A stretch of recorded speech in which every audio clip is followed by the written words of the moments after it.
আজকাল মানুষ সরাসরি সম্পর্ক শেষ করার কথাটুকু বলার সাহসটাও হারিয়ে ফেলেছে।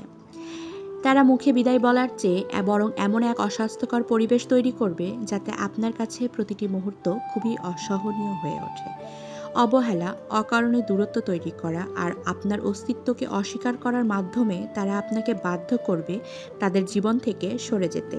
এতে করে তাদের একটি বড় সুবিধা হলো, দিন শেষে তারা সবাইকে বলতে পারবে, কই আমি তো যেতে চাইনি, বরং তুমি তো আমাকে ছেড়ে চলে গেছো। নিজেদের অপরাধ ঢাকা দিতে আপনাকে অপরাধী বানানোটাই এখনকার যুগের বেশ কৌশলী একটা ট্রেন্ড।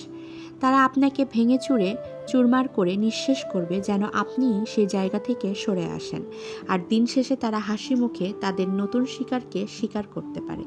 এ ধরনের মানুষগুলোর কাছে সম্পর্ক থেকেও নিজের সুবিধা ও ইমেজের গুরুত্ব বেশি, কারণ এদের কাছে স্বার্থটাই আগে।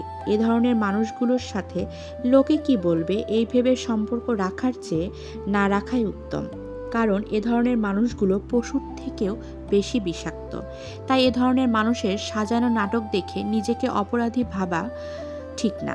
মনে রাখবেন, যারা সরাসরি কথা বলতে পারে না তারা ভেতর থেকে খুবই দুর্বল। তারা পরিস্থিতির দোহাই দিয়ে নিজের দোষ অন্যের কাঁধে চাপায়, কিন্তু সত্যটা হলো তারা অনেক আগেই আপনাকে হারিয়ে ফেলেছে। শুধু আনুষ্ঠানিকতার জন্য চলে যাওয়ার কাজটা আপনাকে দিয়ে করিয়ে নিচ্ছে।